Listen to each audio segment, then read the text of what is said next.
Welcome everybody to our British-Romanian encounters on International Museum Day. I'm absolutely delighted to welcome our second guest today, Lucy Bayley. She's the researcher and curator at Tate Modern.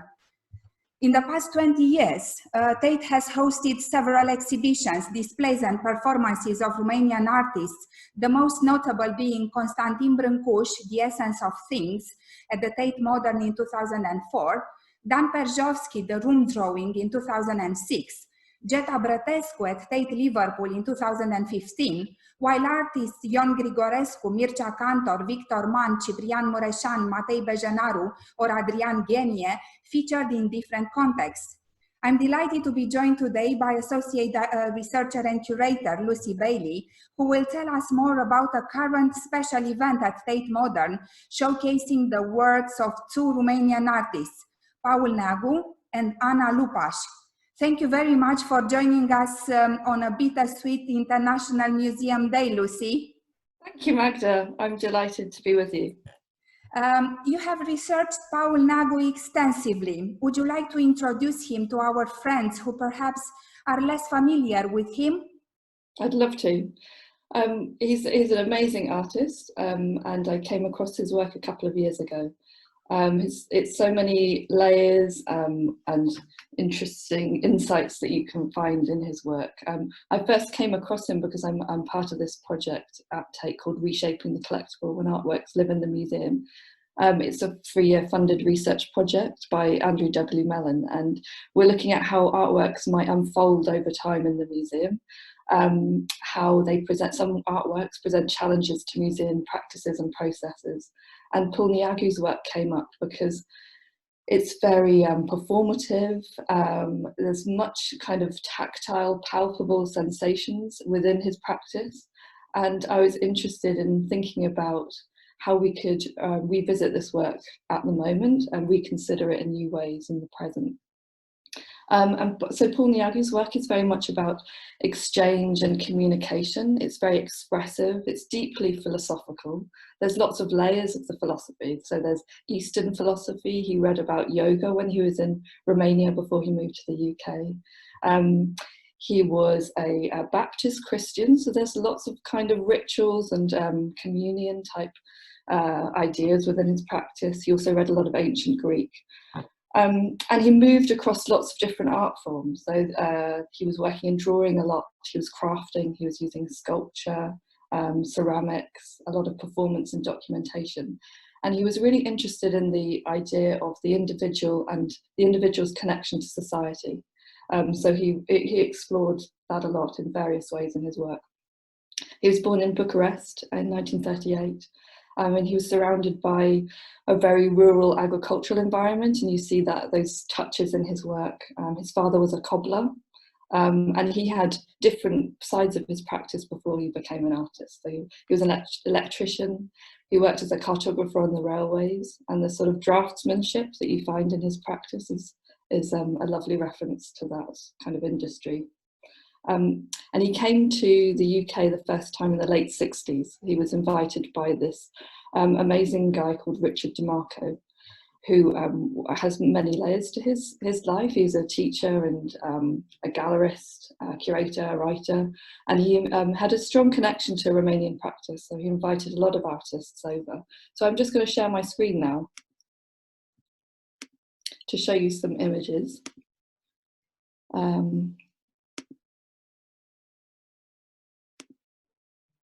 So here you see Paul Neagu greeting Richard DeMarco at his home in Bucharest. And then Richard DeMarco invited Paul Neagu and other artists over to Edinburgh, and they took part in this exhibition for Romanian artists. And that from that point, he regularly began to exhibit, often in Edinburgh and London. So that's where he kind of became much more visible.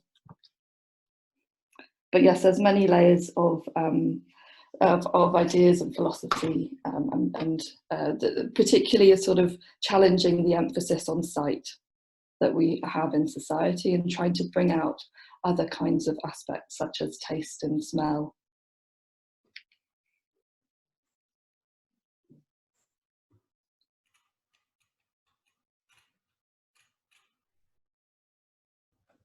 I think it was a challenge for him though, because he emigrated to the UK in the late 60s. He became a British citizen in 1976.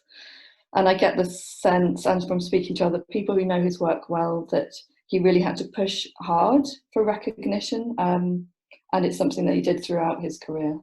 And it was a challenge because he was using English and that was his third language.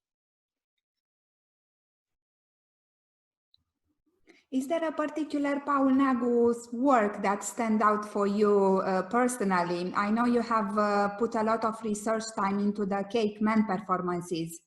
Yes, yeah, there's this amazing film that we have in Tate Archives, and it's documentation of this wonderful performance that happened in the Siggy Krause Gallery. It was a gallery run by Siggy Krause in Soho in London. And as you see here, it was a performance in which Paul Neagu created this man entirely made of stacks of waffles. The waffles were actually made by Dagmar Krause, who was Siggy Krause's wife. She produced the waffles, and Paul cut these into shapes and created stacks. So at the back image you can see he's created these little stacks, and then these stacks fill out this space on the gallery floor, and we think that he was drizzling honey over the top of them. So when I mentioned this idea of the individual and the individual's connection to society, this is kind of realised in this performance. So we think it lasted about 2 hours. People were sitting around, as you see here, sometimes reading books, sometimes chatting to Paul. At one moment in the film you can see there's somebody playing a flute. So it had quite a sort of hippie feel to it. And Paul was moving between these different objects in the space. So there's this universal man, or anthropokosmos is what he called it, lying against the wall there, and a figure in the space as well. And over time he created this man over the floor, and then at the end of the performance, people reached in and they collected their stack of waffles and they consumed them. So this sort of ideal universal figure became something to be tasted and smelt and consumed. I've heard that people's lasting memory of the piece is the smell that you had when you walked into the gallery, very kind of evocative, a rich, sweet, waffly smell.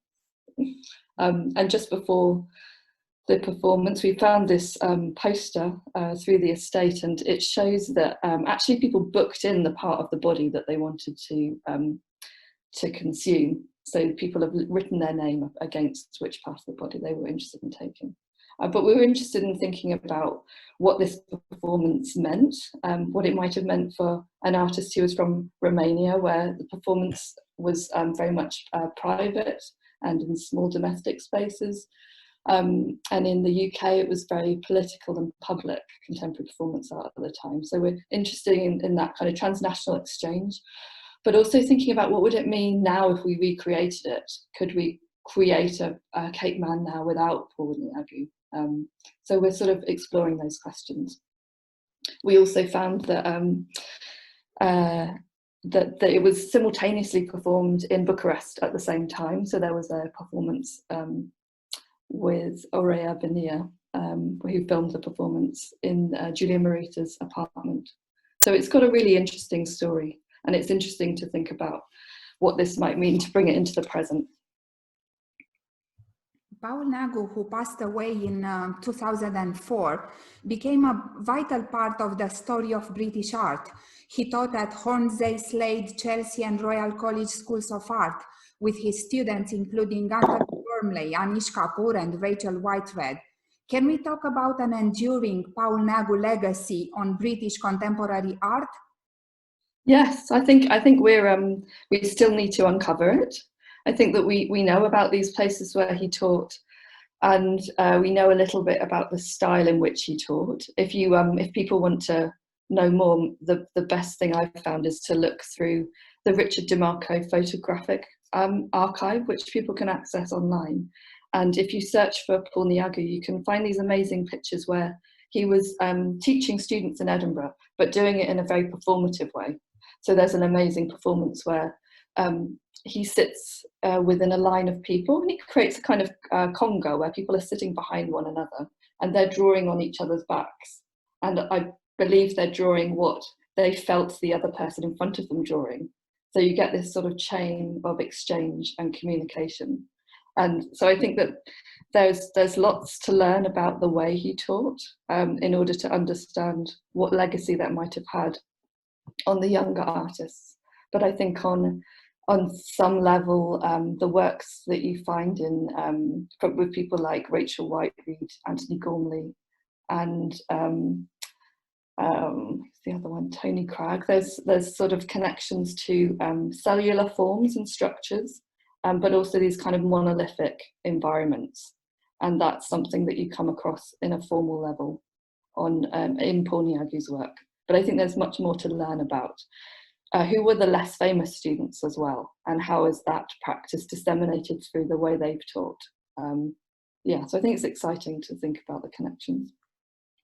Going back to performer and participant series, what can we find in Paul Neagu's room, and how great a challenge is to present the work of an artist who believed sculpture is more than just a visual art form in a museum context? Yeah, that's such a lovely line, such a lovely quote. I think perhaps the challenge is the sort of taste, touch and sensation, and bringing that experience for visitors. My feeling is that when you go into the room, and it's really wonderfully curated by colleagues in curatorial, Juliette Bingham and Valentina Ravaglia were the curators of the display. And when you go in, they've brought this sort of tactile element. So I've pulled out some of the works that you'd find, but there seems to be a sense of action that could take place if you were to touch these objects, but also the action that has taken place where these works have been touched and displayed in the past. So you have things like this piece, Great Tactile Table. And I think this was actually shown in the when Cake Man was performed in the Siggy Kraus Gallery.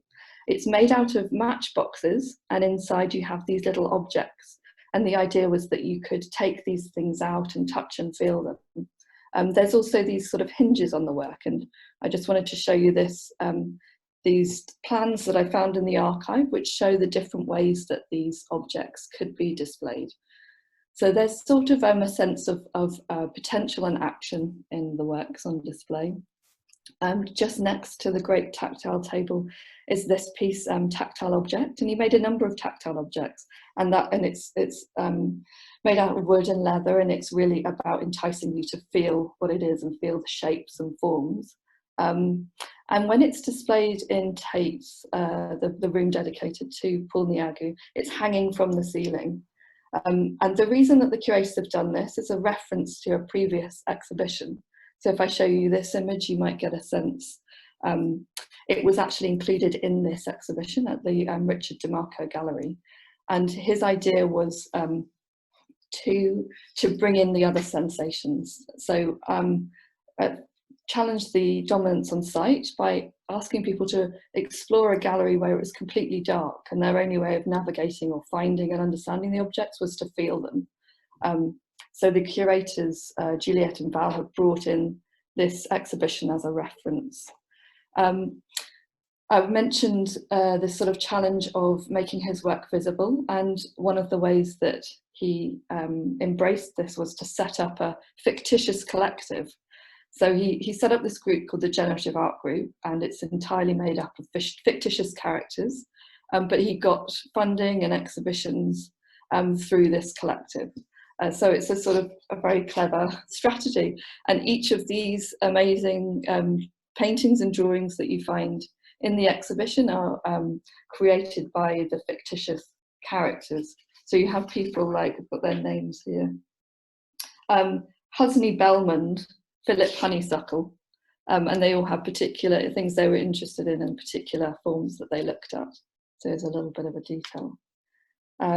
Just next to that, those paintings is this sculpture, and this is, I think, one of the first works that came to Tate. It came in the 1980s, and it's from his Hyphen series. And this is a series of sculptures that he continued. He started off in the 80s and he continued through his career. It's an important symbol in his work, sort of metaphorically means the joining of two different things, as you'd find in the hyphen between two different words. And this sculpture, for me, has the kind of agricultural connections to his past and to the rural environment, but also the sort of potential of action. So when it's displayed in Tate, it's at a diagonal, and there's little doorstops underneath the curves, so you can't rock the sculpture. But I like to think, imagine if, I mean, you wouldn't do it, but there's always that potential for movement and change and transformation. And just next to those, there's a series of films which document his performances. So I'll just show you these, which are on monitors in the gallery. This is Hyphen Ramp, shown in the Serpentine Gallery. Blind Bite, which was again using waffles handed around to people. They tasted and touched them. And Going Tornado, which was a performance for Grampian TV. So those are some of the works in the exhibition, which very much reference the idea, the nature of performance in his work, and exchange and participation, and try to bring those to the fore. Coming back to your talk about the hyphen statue, we've installed in 2012 for the 2012 Cultural Olympiad one of the hyphen series, courtesy of Paul Neagu estate, in a park next to Angel Station, because he used to live in Islington.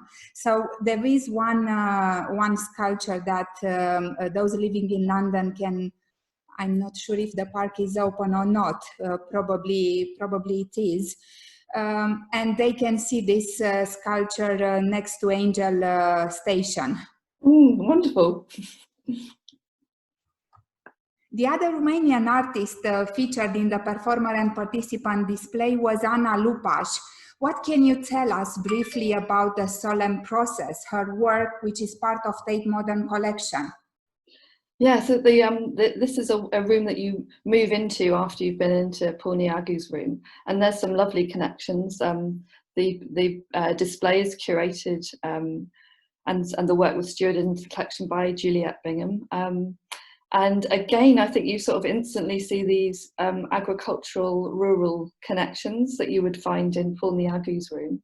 The Solemn Process, it's a work that references the harvesting of crops in Romania. It's a phrase that's used in Romania for the harvesting of crops. So it's a reference to that, but it's also about the sort of changes in Romania over 5 decades. So incredibly, this work was made over 4 or 5 decades. And it's, as you see here, so it's these 21 metal sculptures, and in the background you see vinyl photographs, and those photographs depict versions of these objects. So there's 3 different phases in the work. The first phase was in the mid-1960s. Anna Lupas, who'd trained as an artist in textiles and photography, she invited people living in Transylvania to use traditional techniques to create these circular forms. And they weren't for practical use, but they were sort of looking at traditional techniques, and they were then photographed and they were placed in the landscape. In the mid-80s, she went back to these works and noticed that they were deteriorating, so she started a process of preserving them. And then slightly later on, she decided to sort of encase them in these metal encasement sculptures that were specially designed by a Hungarian craftsman. So it's a really beautiful work that's created out of participation. It reflects back onto traditional crafts and changes in the country. And it has this sort of bodily connection. I think that's a nice link between the 2 rooms, the relationship between the body and making and the sculpt and the objects and documentation that you see in the space. Is Paul Neagu's room still on? I mean, I know Tate Modern is closed at the moment. On the website, it's written that until the 5th of July for those who are willing to come and pay a visit. Do you think they will be Yes, it will still be up. When Tate finally reopened, it will still be there so people can come and have a look. And actually there's a new work that will be coming into the display by Neagu, a jumpsuit. I'll just go back to this one here. There's a new work that's recently been acquired. So when this goes on display, within the Neagu room, people can go and visit this. This was an outfit that he wore in a number of performances. Before concluding our discussion, do you have a message for our friends who badly missed their day out at the Tate galleries? Yes, I just say that we miss you too, and we're looking forward to seeing visitors again and having as much conversation as possible. Finding out what people are interested in. There's lots of ways of engaging with Tate through social media channels, emailing us, and looking on the website. The art and artist pages have plenty of rich information, and there's lots of in-depth articles through the research pages as well. So we're looking forward to seeing you all in person again soon. Thank you very much, Lucy, for talking to us, and we look forward to visiting Tate Modern soon. Thank you. Thanks so much for having me. Bye-bye. Bye-bye.